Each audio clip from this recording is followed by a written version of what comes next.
Hello दोस्तों, मैं वापस से आपके सामने प्रेजेंट हूँ एक नए और इंटरेस्टिंग व्लॉग के साथ। ये हमारे मंदिर की व्लॉग सीरीज़ में 5th व्लॉग है और इस मंदिर का नाम है श्री राम जानकी महल। ये मंदिर इलाहाबाद जौनपुर वाली रोड पे सहसों के पास में स्थित है और लिटरली ये मंदिर बहुत सुंदर है क्योंकि इस मंदिर की सारी चीज़ें संगमरमर के पत्थर से बनाई गई हैं। मंदिर के आसपास बहुत सारी दुकानें हैं जहाँ से आपको फूल माला और प्रसाद मिल जाएगा।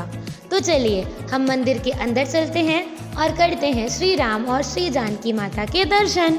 कहा जाता है कि भगवान शिव भगवान विष्णु के आराध्य हैं, तो ये तो असंभव सी बात है कि भगवान राम का कोई मंदिर हो और वहाँ शिव जी ना हो। मंदिर के प्रवेश द्वार से जाते ही महादेव की बहुत सुंदर मूर्ति और साथ ही साथ उनका शिवलिंग भी विद्यमान था। ये आर्किटेक्ट मुझे बहुत सुंदर लगा। जानते हो क्यों दोस्तों? क्योंकि जब आप आगे फ्रंट साइड से देखोगे तो आपको ये भगवान शिव का शिवलिंग दिखाई देगा और उसके बाद उसके चक्कर लगाने के बाद आपको अंदर भगवान शिव की प्रतिमा दिखाई देगी। ऐसा मैंने पहली बार देखा। आई होप कि आपने पहली बार ही देखा होगा। दोस्तों, कमेंट्स में बहुत सारे ओम नमः शिवाय लिखकर कमेंट्स बॉक्स को भर दीजिए ताकि आपकी भी उपस्थिति भगवान शिव के आगे लग ही जाए। अब हम चलेंगे राम जानकी जी के महल के अंदर। संगमरमर के पत्थरों से छोटी छोटी सीढ़ियां बनाई गई थी जो कि बहुत ही ज्यादा अच्छी लग रही थी। वास्तु की दृष्टि से भी यह मंदिर बहुत सुंदर है। सीढ़ियों के बाद और मंदिर से पहले एक बहुत ज्यादा बड़ा रिक्त स्थान छोड़ा गया है जहाँ पर अक्सर पूजा पाठ कीर्तन आदि का काम होता है। और इस मंदिर के पहले फ्लोर से आपको सड़क की सारी चीज़ें दिखाई देंगी, यानी कि हम कह सकते हैं कि फर्स्ट फ्लोर का बालकनी व्यू लिटरली ऑसम आता है।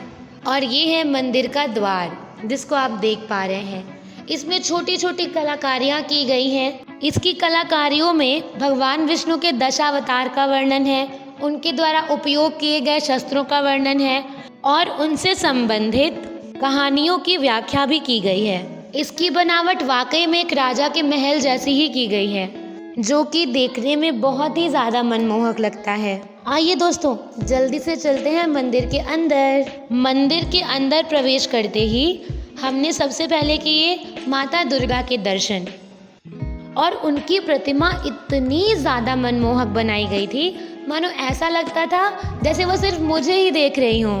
दुर्गा माता के मंदिर के ठीक सामने श्री राम भक्त हनुमान का मंदिर है। ऐसी पुरानी मान्यता है कि हमेशा दुर्गा माता के मंदिर के पास हनुमान जी का मंदिर होता है क्योंकि वो उनकी रक्षा का कार्य करते हैं। लगभग मंदिरों में हनुमान जी की प्रतिमा एक पैर मोड़े हुए ही होती है।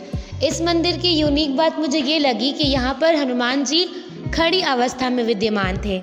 छोटी छोटी मंदिर के आसपास शीशे लगाए गए थे, मानो ऐसा लग रहा था कि एक नहीं 3-3 मूर्तियां हों यहाँ पर। मंदिर के अंदर बहुत ज़्यादा पॉजिटिविटी थी।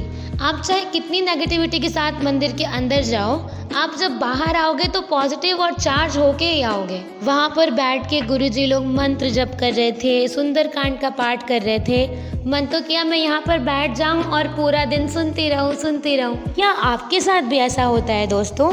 वेद का मंत्र सुनकर, कोई श्लोक सुनकर आपका मन मंत्रमुग्ध हो जाता है और कुछ दूसरा काम करने का मन नहीं करता।